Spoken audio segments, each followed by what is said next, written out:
Okay, so hello everyone. Welcome to the National Eating Disorders Information Center's webinar in August about yoga and eating disorders. This has been a topic that we've been much requested, especially on the social media space. There's been many conversations that people have had informally when we posted articles with us in person at fairs about this topic, and we thought it was time to have a conversation about the topic. And I want to stress the words of conversation. This is very much going to be a discussion. No one here is going to be giving position statements on certain issues, but we're going to be talking about this topic because it's something that has been brought up in the field. Yoga, both as a public health tool, as something people do as individual health behaviors, but also something that could potentially be incorporated into eating disorders treatment, is something that's come up in conversation, and it's why we think it's important to have a conversation on this topic. And we're really glad to be joined by Dianne Neumark-Sztainer in my top right, Dianne Bondy in your bottom right, and Jennifer Kreatsoulas in your bottom left. My name is Ari Maharaj. I'm NEDIC's Outreach and Education Coordinator, and I'm joined today by... Hi, I'm Sierra. I'm a placement student at NEDIC this summer.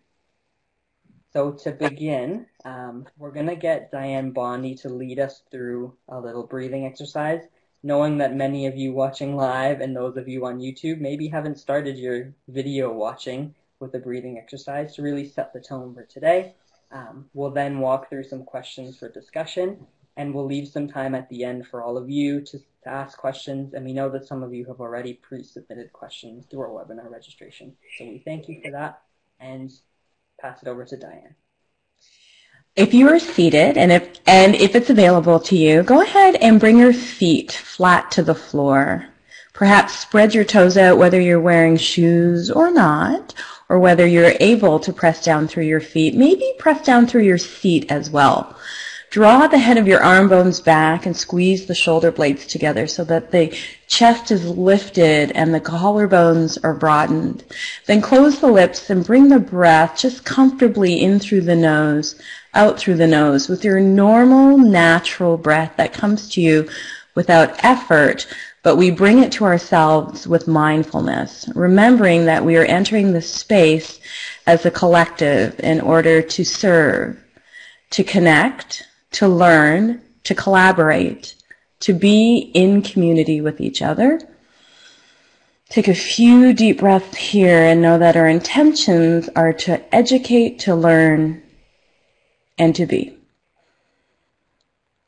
You can slowly open your eyes when you're ready, and remember that at any moment during this workshop, you can always tap back into your breath by either pressing down through your seat or pressing down through your feet, or bringing your hands or the tips of your fingers together to become more grounded and more connected.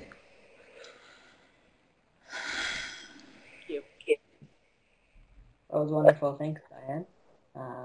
My pleasure. We will begin, and I'll let Sierra introduce us to our first question. The way this is going to go, knowing that we're going to try not to talk over each other, but there's going to be a lag in between when we ask a question and when you all get it. So we'll pose a question and know that there will be time for all of you to have an answer to it. And we'll see where this conversation goes. Okay, so our first question is about how yoga has become a billion-dollar industry in North America, and it's highly promoted in media messaging for its many health and wellness benefits. So what we're asking the three of you is, what do you think about yoga as a practice? Is it a fad workout? Would you like me to go first? Sure. Yeah. So, I'm a lover of yoga.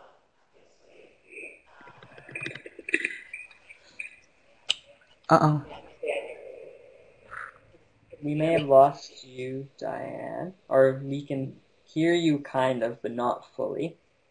So maybe... Hear me now? Yeah, the closer you get to the screen, the better. Oh, okay. Okay, go ahead. All right, so I actually don't think it's going to be a fad.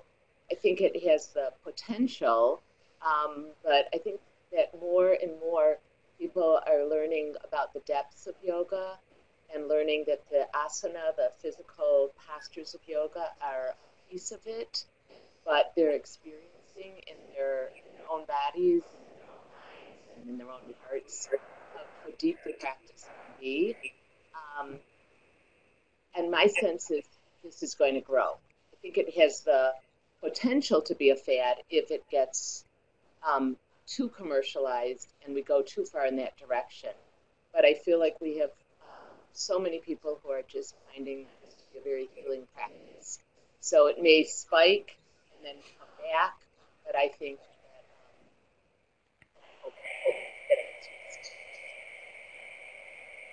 Great. Does anybody else want to add to that?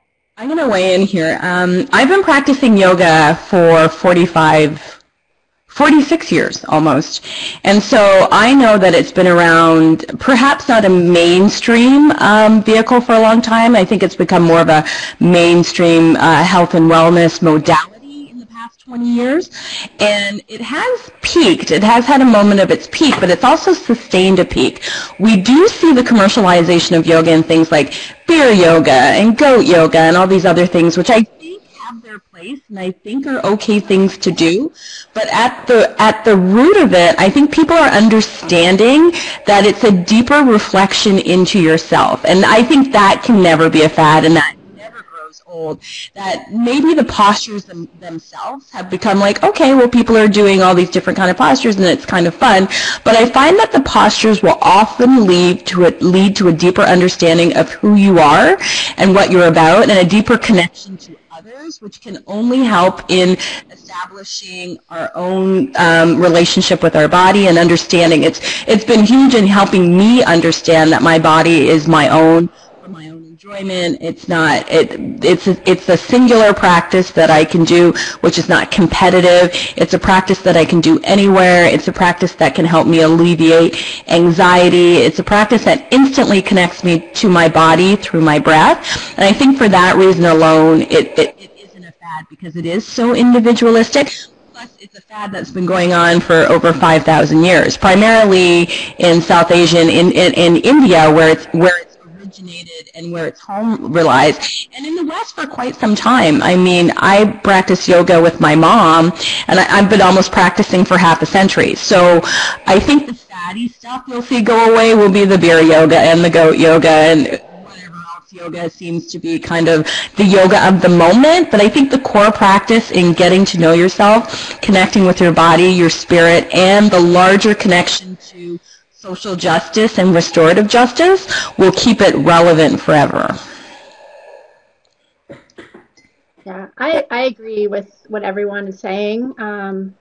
I think that there's a lot of different intentions for how yoga is being practiced right now, whether that's a fitness intention or, these creative goat yoga, beer yoga, whatever you want to call it, the different styles that have been created. And I think holding all those intentions as serving some purpose, right? People are getting something out of that. I think that's a way to approach it so that we're not in a place of like judging these different offerings. Now, of course, when we dive more closely deeply into our conversation about eating disorders, I think, there's specifics that we need to be thinking about for the people that are coming to yoga to support their healing and their recovery.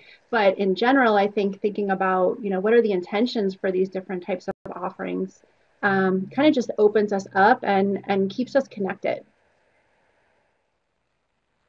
Yeah, thanks so much for that, Jennifer. Does anyone else want to weigh in on that? Okay. It seems like that intentional component is something that'd be good to, it's almost like a patient way of reflecting on it when people may have our own judgments about what yoga is and its individual benefits or its healing benefits. I think that it's definitely changed something for me just thinking of it as like we can hold space for all of those intentions, even that being something that maybe yoga is actually also meant to be too, a space to hold different intentions about yourself. So yeah, as the conversation progresses, it'll be interesting to see where that goes when it comes to eating disorders and body image concerns. I also like what Jennifer said around very much the intention in not being judgmental about other modalities of yoga. And I know in yoga spaces, sometimes some of us will roll our eyes at different modalities of yoga. Like I have certainly, I'm not going to lie, I'm going to be 100% real here. I've certainly rolled my eyes at beer yoga. I'm not going to lie. I'm with you. I'm like, okay, where is all of this going? And then I've come to the realization that if that gets people to the practice and brings people into community, then who am I to judge and who am I to say? I'm a big fan of, I don't care why you come to the mat.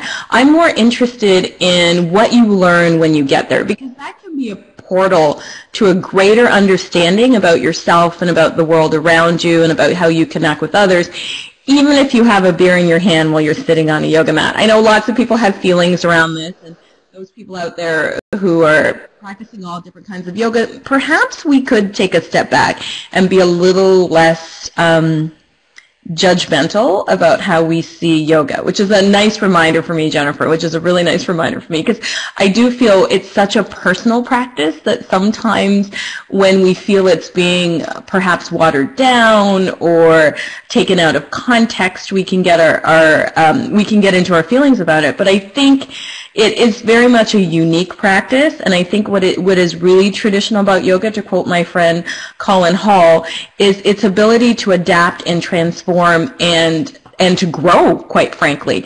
That it is human nature to keep adapting and keep evolving. So it will keep evolving with all these styles, and the great thing about that is that there will be something for everyone in that adaptation.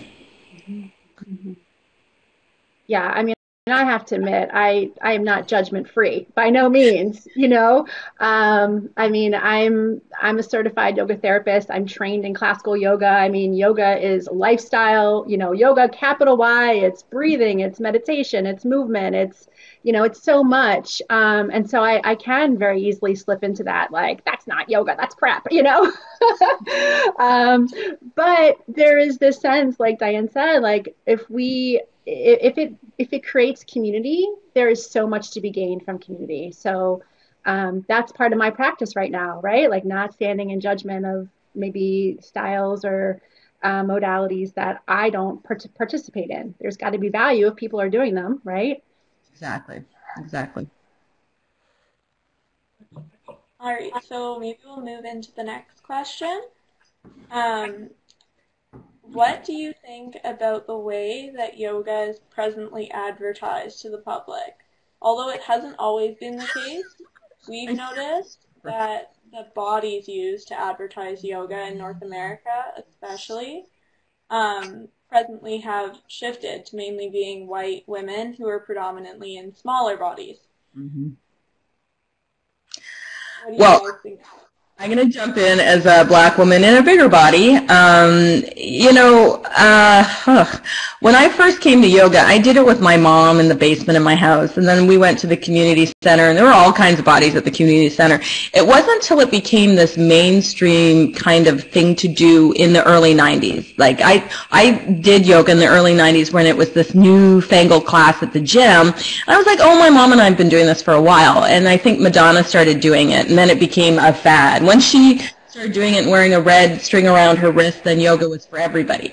And then the beauty industry snatched it up, and the fitness industry actually snatched it up, because it was another offering at the gym that we could offer to people that perhaps weren't interested in traditional fitness classes. And then once fitness, in my opinion, got a hold of it, it changed the narrative, because it began to look a lot like how fitness instructors look or how fitness models look. And then the beauty industry grabbed a hold of it and said, okay, we can sell all this stuff if we use conventional westernized beauty standards of beauty to sell these products, or to sell yoga as a product. And that's where it all came into play. And I thought for the longest time, had I not practiced yoga with my mother prior to seeing the mainstream representation in media of it, I would have certainly felt excluded from it, because it certainly looked like everything else I saw in the beauty industry: thin, white, able-bodied, cisgendered, all the things that, you know, if you didn't measure up to these things, you didn't belong. And that's not how I learned it. That's not how it was taught to me. So I was grateful to have that introduction into yoga and to be so shamed in a yoga class so many times by people who fit this particular stereotype of what a yoga body looks like, that it motivated me to start putting out my own forward-facing images that I believe started to shift the narrative with organizations like the Yoga and Body Image Coalition and Off the Mat and all these other organizations that rose up and said, hey, accessible yoga. Hey, wait a minute. This is not a function of beauty. This is not necessarily or only a function of fitness. This is a function of unity, so that we all deserve to show up on the mat. So it's only perhaps, I would say, in the last 5 years that we've seen kind of a shift. If you go to the Google images and type in yoga, you still predominantly see slim, able-bodied white women, young too, white women doing yoga. But I noticed towards the end of the Google first page on Google, you start to see people like Jessamine Stanley doing yoga. And she's been kind of the big catalyst for that big queer yoga. And she's the first woman of size to be on the front of the most predominant yoga magazine that has a lot to do with how the culture is reflected. So I think it's super dangerous when we commodify yoga as a function of beauty and as only a function of beauty and fitness, and we choose Victoria's Secret models, or what I refer to as what we call like yoga Barbie in the industry, that doesn't represent all of us. And that's the problem. But I think we've seen enough people pushing back. And when I cultivate my social media feed, I often, the majority of my feed is diverse bodies doing yoga. I often will be scrolling through my feed and be like, oh, I don't remember wearing those tights. And I'm like, wait a minute, that's not me. And there's enough people in my feed that look like me that I didn't see 3 years ago, that I didn't see last year, that I didn't see 2 years ago. So I think the narrative is really shifting, but there has been a lot of pushback against this conventional, just unattainable, unrealistic, not truthful image of what yoga looks like. Yeah, I wanted to share a bit about my own personal experience and some of the research. So it's just interesting to hear Dianne Bondy talk about how you started yoga. So I started many years ago, about 40 years ago, and I was living in Israel at the time, and we practiced in a bomb shelter that wasn't used for purposes of protection at the time, and we did yoga there, and it had nothing to do with beauty, nothing. It just had to do with feeling good, and then I had a busy life and with work and had 4 children and didn't do yoga, and then went back and started practicing because I had some low back pain. And I think, like many people, and how we were talking about before, that's how I started, and that was my point of entry, and then things developed more.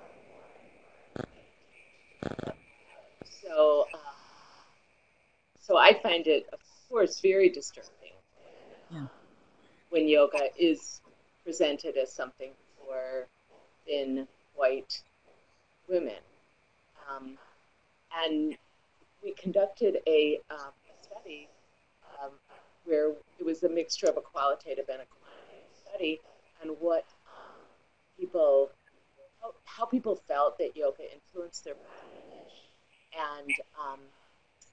and what factors had an impact on that. And I can talk about that later when we get more into that topic, but I just want to say now that a big thing for people of all shapes, sizes, genders, sexual orientations, ethnic backgrounds is they like being in diverse classes. That makes them feel better about themselves. And I know that's what I choose also. I feel more comfortable.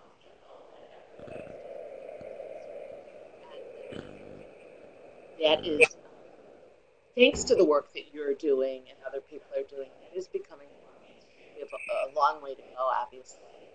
But I'm hopeful that that's going to be the direction. And part of that is going to make the practice accessible to people. Dianne, so I think that if, going back to your first question, if it stays as a fitness, kind of thing only, it's going to be a fad. But if we can broaden the audience.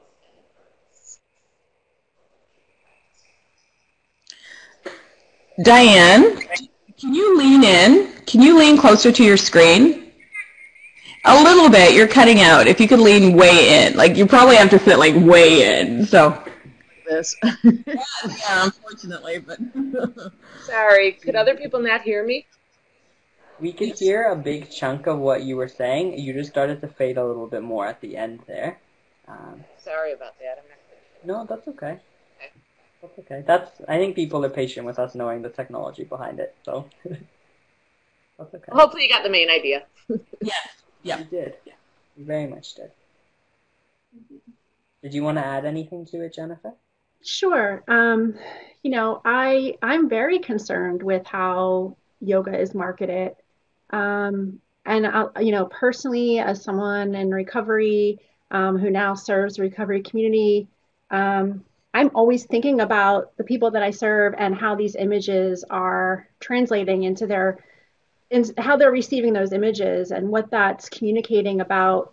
Oh, well, this is what a yogi looks like. And I'm so grateful to Dianne Bondy and the Yoga and Body Image Coalition and others who are changing that landscape of images. And so I'm always encouraging people that I work with, when the topic of social media comes up, to diversify their feeds, to reach, look and see there's so much more to how yoga is being represented today, and to bring those images into their lives, right? So that they're getting different messages about what's possible in the yoga world. And I'll also share, I understand that I fit the stereotype. And so I've made a very conscious choice to not put my body out in the world in yoga poses, because I don't want to be duplicating or suggesting that, this is one way, this is the only way yoga looks, right? So when I do my blogs, like, I'm very mindful of the images that I use. I never use bodies, right? Because really, talking about yoga, we're connecting to something so much deeper inside, right? Like, we use the physical self to access that inner self. And so I think in our images that we put out in the world, cultivating a sense of that, like, deeper self-connection is so much more important. So I think it's a combination of, diversifying our images. And like I said, thank you to Yoga and Body Image Coalition and others who are doing that for us. And then, the people that we work with in the eating disorder community, educating them about these organizations that are out there and doing this work and expanding their understanding and vision of what yoga is and what it looks like, and just all of us being mindful of how we're communicating that in the world, how we're representing ourselves as yogis, right? But I mean, this is all to say, yes, I'm concerned and I'm hopeful, and I appreciate all the work being done. Great. As a follow-up question, I think you Can I mostly just say all. something else? Oh, yeah. Can you hear me now? Yep. Yeah. Can you hear me? Yeah. Yeah. Can you hear me better? So all of us, I know that many people on this call who are listening share this interest. We can speak up when we go to a yoga class and hear something that doesn't make us feel comfortable. And I do this. I mean, sometimes I feel badly about it, but I feel like it's my job to point out to the teacher or to the studio owner or whoever it is, how something could be said a bit differently or done a bit differently. Because usually the intention is not bad. It's a little humor, it's their own personal stuff, but I think that we can really speak up. I mean, certainly we speak up when we choose not to go to places where we feel uncomfortable, but I think we can do more than that. And that includes also writing, writing, yeah. Yeah, no, it's a great point, and we've had Netic blog. Some of you may have known about the Netic blog. We've had blog submissions in the past about the topic of yoga, and we like that as a platform just for people with lived experience if they feel like they need something to share. But even if you're posting on your own social media channels, using your own power, or maybe channeling that anger, becoming productive anger instead of the anger that you mull over, is maybe a different way of having that conversation and forming your own activism. But no, thanks for bringing that up. And I'll let Sierra ask the follow-up just to see if folks have thoughts on it. All right. And like I said, I think all of you sort of touched on it a little bit, especially Dianne Bondy when you were talking about how the fitness industry really sort of picked up yoga as something almost to sell. So the follow-up is, do you think that yoga is being disguised to the public as really like a weight loss technique to accompany dieting? Yep. I'm just going to say a resounding yes. When I first started teaching, when I left my space and started teaching in more public spaces, there were often classes, especially at the gym, detox classes, classes for weight loss, juice cleanse classes, all kinds of insidious diet culture creeping into yoga, and it was super problematic, especially I found more so in fitness spaces where that's the big selling point. You're going to the gym to change or alter your body, right? Because of whatever the motivation is. And so that just seemed like another way to do that. And initially, when I stopped subscribing to the publication that will not be named here, but when I stopped subscribing to this major yoga publication, it was because I started seeing diet ads in the yoga. They're showing you these poses in one picture. In another picture, they're showing you how to hide your figure flaws with yoga clothes, and then the ad next to that is some diet pill, shake, or whatever. So that was me. That was my exit from that conventional space because it became a dangerous space for me. Also, as a person who's in recovery, it became a dangerous space for me because yoga was the place where I was making peace with my body, and all of a sudden, yoga was now picking up the mantle of this is another way that we can lose weight. And when I owned my yoga studio, I can't tell you how many times people would come into the yoga space and say to me, how many calories am I going to burn in this class? And I'd be like, how would I ever know that? Just come and breathe. Like, that's not, I would tell people constantly, that's not why we're here. It might be, and that's not the perspective I'm teaching from. You're welcome to use your class however you want to use it, but I'll be teaching from a place of, following your breath and connecting with your breath and just moving in a way that feels mindful and joyful. You can do whatever you want on your mat. It's your practice, but I have no idea what what fitness is going to look like for you in terms of a yoga practice. So. Anyone else want to weigh? Yeah, I mean, I agree with all of that, and I think this is a tough world that we're in. I mean, these fitness messages are everywhere. They just they're just pervasive, right? And they've certainly have bled over into the yoga world. And so, I think a lot of people come to yoga maybe with that intention of altering their body or with a fitness intention, and I think, as we said earlier in the conversation, that somewhere along that it shifts to something greater and deeper. Mm-hmm. So. Dianne Neumark-Sztainer, this question might be something that you could maybe start us off on. It's more about the research. So many researchers and practitioners alike have described the benefits of yoga on one's mental health. In your research, or for Dianne Bondy and Jennifer, in your practice, have you found these benefits to be applicable to people with eating disorders or experiencing concerns about food or weight?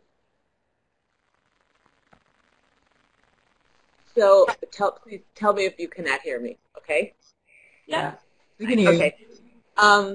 So I'm going to talk about the research, but again, I'm going to kind of link it to my personal practice because when I started practicing again, for low back pain, and I started experiencing a lot of other physical benefits, just feeling good in my body, and mental benefits. I just got really curious about it just seemed like there was something here for our field, knowing how many people have struggles with their body image. And that was one of the reasons I started researching this study, this area.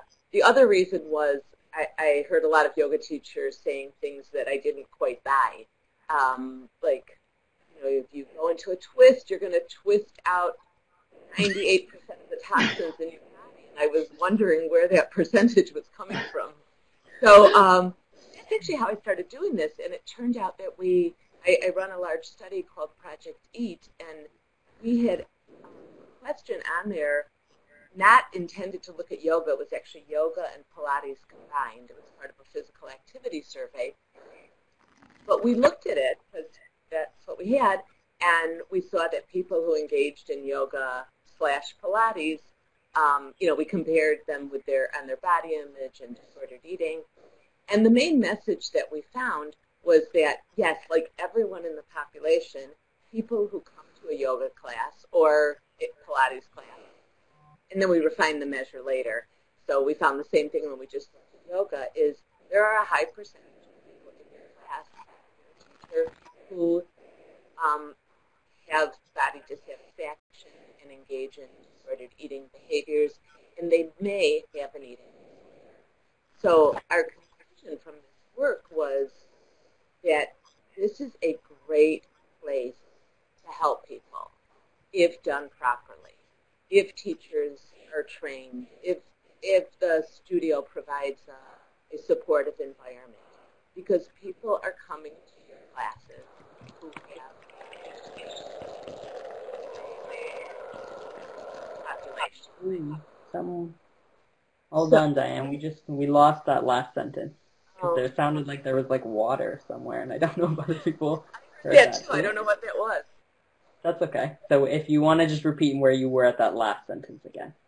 You were talking about the findings of the study and the conclusion. So it just, we found from our work that people who come to yoga classes out in the public, just like the regular population, have body image disturbances and engage in disordered eating behaviors, and teaching yoga has such potential to help if done properly in a supportive environment. So can you hear me now? Yeah. I don't want to talk too long if you can't hear me. Be quiet. That's okay. No, you're okay. And the more you point your voice downwards, I think, that's where your mic ends up getting to us. My mic was on top. So. Is that good now? Yeah. Okay, like that. Okay. Yep. Yeah. All right. So I'll just say this, that we then changed our measures on body image, and we were able to look longitudinally, and we saw that people in the population who engaged in yoga, their body image improved over time. And we saw that this was particularly the case for people who had a poor body image to begin with, suggesting that for the majority of people, not everyone, there are always going to be exceptions, who need to improve their body image, who are coming from a place where they're suffering because of their body image, yoga was helpful for them.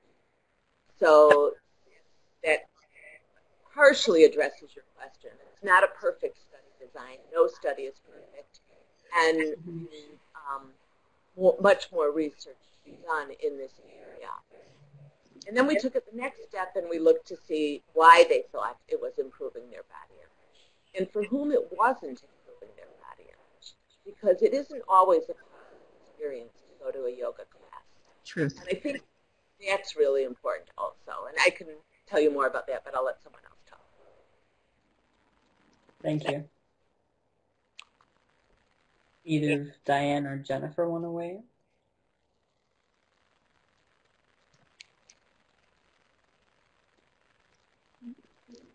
Can you repeat the question? Maybe give us a focus again?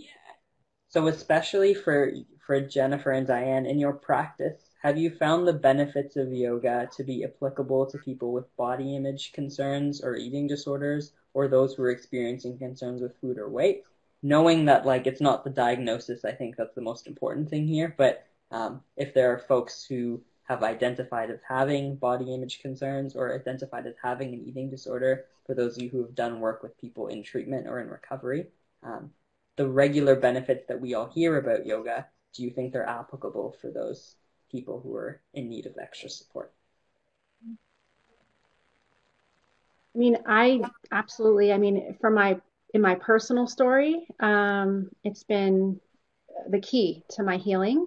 And then in my work with my yoga therapy clients, as well as the groups that I lead at a treatment center weekly, the practices weaved with the philosophies, weaved with breathing and grounding exercises, all of these practices that, you know, help people connect with themselves in a kind way and in a supportive environment. Now I work with people one-on-one, which is a very different environment than a class. So in the yoga therapy experience, it's a one-on-one setting. And so what's beautiful about that is, you know, if we're doing some movement, I'm right there to kind of be supportive, and that person has an opportunity to say, oh, this is what I experienced and this is what's coming up for me, right? And then we can kind of explore that together. Or how can we, you know, get in touch with breathing? Because a lot of times people who struggle with certainly eating disorders are afraid to breathe, right? That feeling of like expansion can be really scary, right? So having that support in a way to learn to breathe again and to use the breath to help with anxiety, or to just down-regulate nervous system, or just have that sense of connection with self, right? I mean, the repetition of doing these types of practices can have amazing benefits for healing. Absolutely. So yes, I do. I think the environment matters a lot, and I think the intention for why one is doing the practices matter a lot. But I think that, you know, yoga, you know, when we let yoga be yoga, right, it works.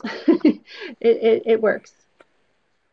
Yeah, I was just waiting to hear what everybody else had to say. As a woman that's gone into a yoga class in a plus-size body and had been primarily taught by women who are not in plus-size bodies and or don't look like me at all, I sometimes felt less than. So for a long time when I owned my studio, I wouldn't put pictures of myself up in my advertising because I was worried people wouldn't come, because there is this predominant idea in yoga that you look a certain way when you're a teacher. So I've often had that "you're the teacher" kind of thing when people see me, because I don't have what's considered a stereotypical yoga body. So my friend Amber and I, in our work through Yoga for All and Body Positive Yoga, is to create yoga teachers that look all shapes and all sizes, and who are sharing the message in the teachings that you're allowed to exist exactly as you are in the yoga space, and that we are celebrating wherever we are in the practice, and that it's not about achieving a certain aesthetic, because you can go to a yoga class and have teachers say all kinds of horrible things about, disparaging things about the body. So a lot of our work is there's no blame, no shame here in the yoga space, that we exist exactly as we are. So it's very, to kind of dovetail on what Jennifer said, it's very much what the teacher says and how the class is taught, because I really do feel within the yoga space we do have the ability to trigger people with eating disorders or create unsafe spaces, all on the language we're using. And to also weigh in on what Dianne said, it's very much in how we use that language. And a big part of my teacher trainings, when I'm teaching teachers to teach yoga, a huge part of that is language. How are we talking about the body when we're you're teaching asana, what are the messages, and I know somebody typed in the chat box, ahimsa, nonviolence. What are the messages of nonviolence that we are perpetuating when we are teaching? Because sometimes you don't get that languaging around fitness, right? And I'm currently in fitness spaces where I'm speaking up. I'm putting my hand up going, excuse me, I don't appreciate this, that, or the other thing, which I was grateful that Dianne weighed in, that we can say something. I'm the big mouth person in the corner saying, I don't appreciate this languaging. In the world, we're trying to change this. We're always speaking up. But I really do think it can be super beneficial. It was a big part of my healing as well. I've seen it really heal a lot of people, but it's very specific to the type of language we're using and the intention in which the class is taught, and that's a big part of it. I agree 100%. I do a lot of trainings with teachers as well around language because, like both the Diannes have said, this space has the potential to be very triggering. The longer I do this work, the more I realize what a privilege it is to guide movement. You're asking people to come into a room with a bunch of strangers and move their bodies in weird shapes, right? And for those of us who've been practicing for a long time, this is just what we do. This is how we, survive. This is how we live.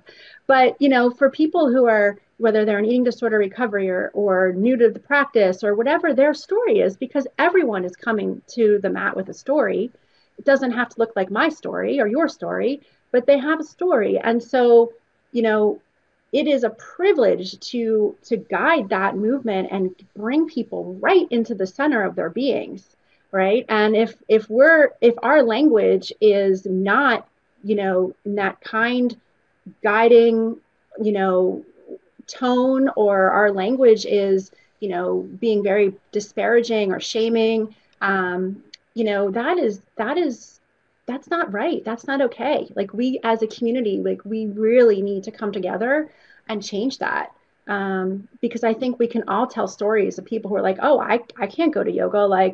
I don't look like that, or I can't touch my toes, or, whatever how they're understanding this practice to be. So our language is everything as teachers, everything. It makes all the difference in the world. Guide, not prescribe. That's kind of my motto. And how can we start really bringing guiding language into our teaching, and how can we start talking about the body in ways that are not threatening? So much of our cueing and messaging has gotten passed down, and that serves a purpose, but at some point I think we all need to take responsibility and look at the language we're using and see where there's a chance for our community to get creative and find new ways, to guide poses, and also empower ourselves as teachers to get in touch with our own authentic language, so that we're not just, duplicating what we're hearing from the teachers that have come before us, because each of us has an opportunity to make a difference for the people who we're serving. Mm-hmm. Sorry, I get really worked up on this topic. I apologize. It was perfect. I thought it was great. I was at I'm talking to my mic now. I was at a yoga research conference. There's the Society for Yoga Research. It's at Kreatsoulas every year. And one of the speakers, who is also a researcher, said, everything that we're examining in our Western studies, it's all a side effect of yoga. Because yoga is really about finding yourself, finding the deeper part, finding the permanent part, however you want to look at it, the union with the divine. I mean, people have different ways of describing this. But I think that's so important to just think about that all these other things are kind of, even the benefits are side effects, and it helps bring us back to the reason we practice. Yeah, and I'm curious, I guess, merging some of the questions we had a little bit afterwards. But some of you have talked about, or all of you actually have talked about, language as something that's really, really important. Are there other factors for those listening that you think are also important, whether that's specific trainings for yoga instructors, whether there are environment or studio modifications we need to have, and are there free or paid resources that you can recommend or websites or things to look at for people who want to continue to learn about this, assuming that those watching or listening are interested in either incorporating this into their practice or working on this with clients, or knowing this for themselves when they're going to go pick out a yoga studio or to start a yoga practice? Yes, to everything. Yeah, I personally do an online training for yoga teachers with my friend Amber Carnes called Yoga for All Training, and a big, huge part of that training is training teachers and, students who may not have access to teachers who know how to create, I call brave and safe spaces for people to practice. The Yoga and Body Image Coalition, which Dianne created a link to, we spend a lot of work around that. Sabrina Strings recently wrote some work around body image as well, and she's part of that organization. There's Jennifer's book, of course, as well. I mean, there's a lot of resources out there if you do type in yoga and body image, but if you go straight to the Yoga and Body Image Coalition website, there's a lot of links directly to that where we spend a ton of time in language. We did an accessible yoga conference with Yoga International, and I've written a ton of blogs for Yoga International discussing all of these things as well. So you can see a lot of my writings and work on there as well on the site, because this is a big part of everything I do. Much like Jennifer was getting really passionate about what she was talking about, I share that passion with her. I was like, word, keep going. We really do need to be mindful, because for a long time, we've been just passing down tradition, and there's nothing wrong with tradition if it includes all of us, right? And often traditions have been created to exclude large groups of people, right? So somebody else's tradition is often my oppression. I'm always watching for that. Where does tradition leave certain people out? And when people plug back into the tradition of yoga, that sometimes becomes exclusive. So it's traditional for us as human beings to begin to expand and adapt this practice and use language. We need to start looking. My friend Amber Carnes wrote a piece about what are some of the invisible barriers that yoga studios are not even aware they have that keep certain groups of people from accessing yoga. There's the barriers we all know, which are cost, location, timing, availability. There's those ones that we know, but there's lots of other things that we don't know, and one of those things is your language. What's the intention of the teacher? What are we saying in classes?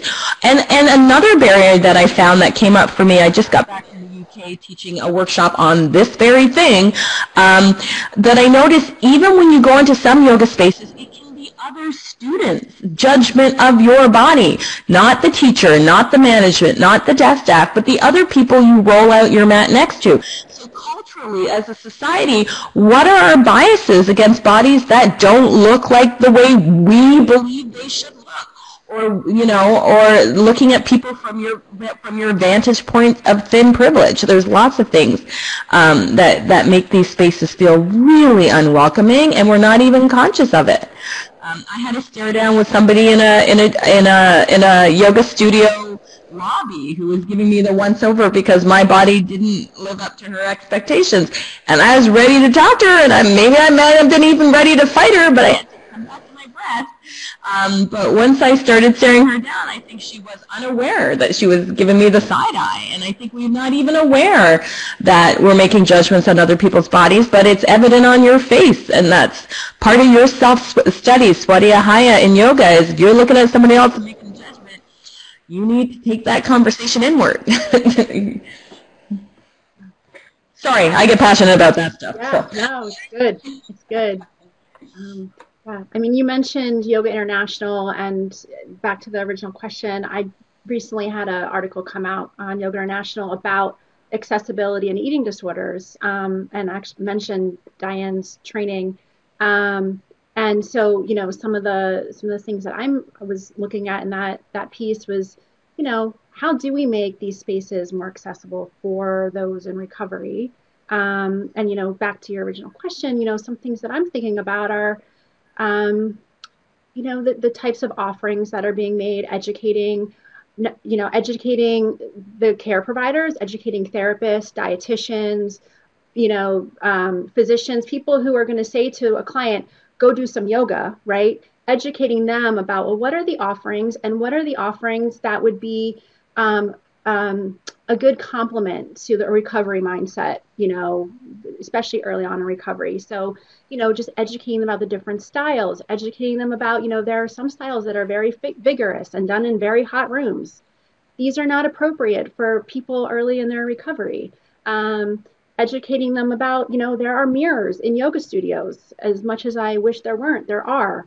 And making sure that, they know to tell their clients that there are mirrors in yoga studios. And if you're going to choose to go to a studio with a mirror, then this is an opportunity to kind of really tune in to what comes up for you, take that to therapy, do the work, right? Like, we want the people going into yoga to be really aware of what all the possibilities, and that they are supported, right? That they can go have this experience and then come back to their team and be supported. And, I often will recommend that, for people looking for studios to go to, take a look at the bios of the teachers. You asked about trainings. Do they have trauma-informed training? That's a really good baseline, right? For, like, if you're going to choose a teacher, if they have that, I think that's a good baseline to start with, because they're going to have some sense of sensitivity, really, right? They're going to be sensitive in their teaching. And there's a ton of other trainings, accessible yoga, yoga for all. There's so many possibilities as our community is expanding within awareness of all of these. But there are some of the things that I'm looking for when I'm looking at potential places to recommend for clients, or when I'm working with the care providers and educating them. I just had a question from Donna on there about my studio. I sold my studio in 2014 and to do more work in the larger community, but wherever you are, Donna, if you want to reach out to me, I put some contact information. I can tell you what's good. I have a very big network, and we have a lot of yoga for all teachers out in the world, so I can direct you to a place where A, there's no mirrors, hopefully, and B, that it's a body positive or a body neutral space. Let Dianne Neumark-Sztainer see if she wants to weigh in on this question before I turn to some audience ones. Well, I just want to say, one of the most rewarding things that I've done in my career was I got to teach yoga alongside of a therapist at the Emily program. This was a program called Yoga for Body Image. It was run by Lisa Deers at the time.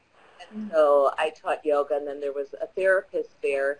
So it was a mixture of really doing the practice and then dissecting it on the spot. And I thought that was a wonderful, wonderful model. I think that it's hard to expect a teacher who has undergone 200 hours of training. That's right.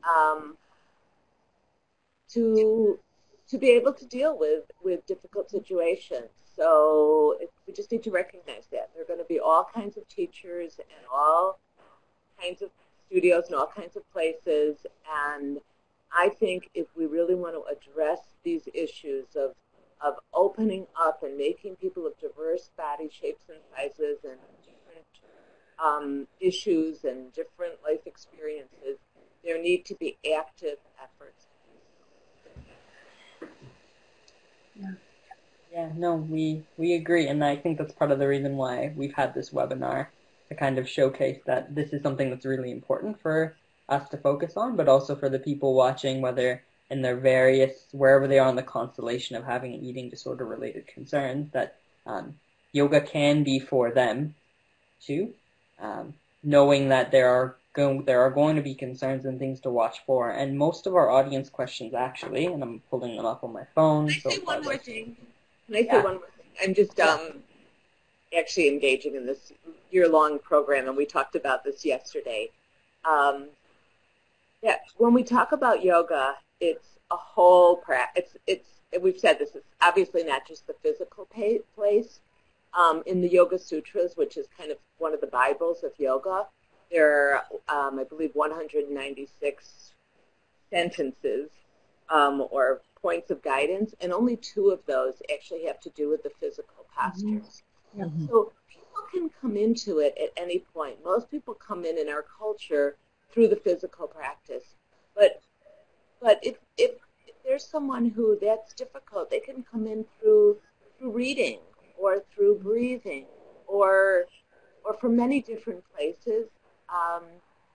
And I happen to think the physical piece is important for our area because we are talking about the body, but there are other places to begin and certainly to put a larger emphasis. Thank you. No, and I think that's along the lines of most of the audience questions that we've received as pre-submitted ones have really focused on people with lived experience, wondering about from your variety of perspectives, professionally, personally, academically. If there are specific concerns when a client is currently still in their eating disorder, when they're still in whether it's active treatment or not at a place where they feel like they're at a spot to recovery yet, are there like certain like almost checklisty items that you're thinking of as things to think about for clients in this lens of whether from a practitioner's lens, things to let your practitioner know ahead of time, your yoga instructor know ahead of time? Are there things academically that are maybe a little bit more sensitive for clients with eating disorders and body image concerns when they're thinking about engaging in yoga? Many people have talked about their variety of diagnoses, some with binge, some with like orthorexia-related concerns, some with anorexia. They've all talked about different kinds of experiences, but I wonder, generally speaking, for these clients especially, if there's thoughts or things to recommend on wonderings that you all have. I mean... Yeah, go ahead. Okay. So yes, the short answer is yes.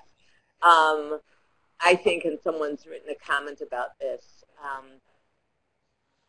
if you're concerned, I would actually go talk to someone at the studio or the teacher ahead of time to get a sense as to how they're going to be talking about issues and what the environment is.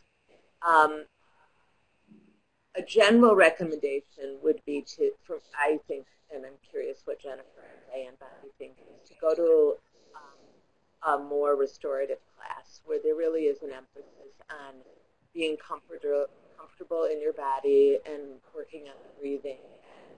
I would definitely avoid extreme classes.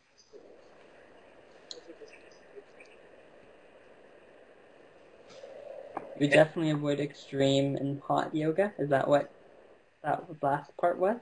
Yeah, I would avoid very extreme physical classes, hard physical classes in a hot environment. Okay, thank you. Jennifer, Dianne? Yeah, I personally, from my lived experience, would avoid, like you said, very physical practices that, because we often link exercise to changing our body, right? That's tethered. I'd love to untether it to just like feeling good and having a positive experience or having joyful movement, but we're not there in society yet. It's very much tethered to exercise. So there's a lot of classes in yoga that are very exercise specific, so those classes I would avoid. I'd also avoid mirrors. Donna and I were having a conversation in the chat here about mirrors pull me out of my practice. I purposely try not to practice in spaces that have mirrors, and if I do, I try to situate myself as far away from the mirror as I possibly can, because I'll get pulled out of my practice just comparing myself to others in class. The good thing about my yoga is what shows up for me is that mindfulness aspect of it that says to me, oh, look, Dianne, what are you focusing on here? So I'm very lucky that my yoga will show up and go, okay, you've been pulled out of your practice. What are you focusing? Back to your breath, back to feeling your feet on the mat, back to feeling the breath in your lungs, back to your focus. So I'm lucky that I'm in that part of my recovery where I notice when I start going down a path, and that's all because of my yoga, but those are spaces I would really research. And again, like Dianne said, speak to the studio, go on their website, look and see what the focus of the space is. Is the focus of the space to connect with your breath and your own personal growth, or is the focus of the space like fit body, and sometimes studios are called that. So that's a really good indicator that that's not for you, you know. when you're at the beginning of your recovery. Maybe later, but initially that's a huge trigger. That was a huge trigger for me anyway, which is why I spent a lot of time practicing in my basement to VHS, just to date myself, VHS videos and books. So Yeah, I agree with all of that, and I would say I really want to empower everyone, who's bumping up with this, maybe, internal conflict about, oh, I want to exercise, I'm going to use yoga for exercise. If you're bumping up against that, to just be honest about that, and get support around that, and do the work around kind of your relationship with exercise, and maybe explore some of the restorative, the slow flow classes. And as a yoga therapist, I'm biased, so I'm very much the one-on-one support kind of method, especially for early recovery. Yeah. Thank you. Well, it's nice to even know that there's such a variety too, that yoga therapists exist, so that there are one-on-one support. I don't know personally if that's there in the general public, of them knowing that yoga can be offered in an individual practice in person and not just through videos or YouTube. But that people also have videos and channels, whether it's through the Yoga and Body Image Coalition, whether it's through both of your works or books, that's possible to do at home as well. But I wanted to thank everyone here today. I wanted to see if all of you wanted to offer one last final thought or one last final comment before we wrap up. And we'll start with Jennifer, and we'll go counterclockwise, I think, if possible. I just want to thank you for doing a webinar on this topic, for really valuing this topic and dedicating an hour, to discussing it. I think that's a really hopeful sign that yoga is really becoming respected in the eating disorder community as a potential modality for healing.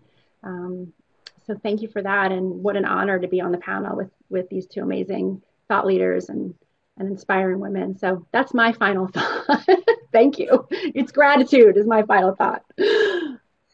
I want to dovetail off of Jennifer's words and say appreciation. I appreciate that these conversations are being had, and that we're seeing a diverse range of voices on these conversations being had, which is really important to me, that we see everybody represented everywhere in all spaces making decisions for all of us. So I'm grateful to Netick for allowing that to happen, and I'm grateful to be on this panel with Jennifer and Dianne, whose work I enormously respect. So thank you. So again, I will say, I also want to express my gratitude. I actually went to Dianne Bondy's class twice, I think, right? And I just loved it. And Jennifer, of course, is doing such amazing work in the field. I just hope to keep the conversation going. When I started doing this, I thought, it just seemed like an area for growth. I think we have a lot more work to do. I think it's a very, very exciting opportunity from a research perspective to blend Eastern philosophies with Western models of medicine and public health. And it's both within the area of eating disorders and also beyond. So I just look forward to many more conversations practicing with both of you. Thank you. Thank you all. And thank you to those watching. Jennifer and Dianne Bondy have both put in the chat ways that you can connect with them. If Dianne Neumark-Sztainer would like to do that too, that's going to be there. But know that you will see all of their bios and the descriptions on the YouTube link to follow. And if those of you are watching on YouTube, thanks for watching. And you'll see us at our next webinar. Thanks.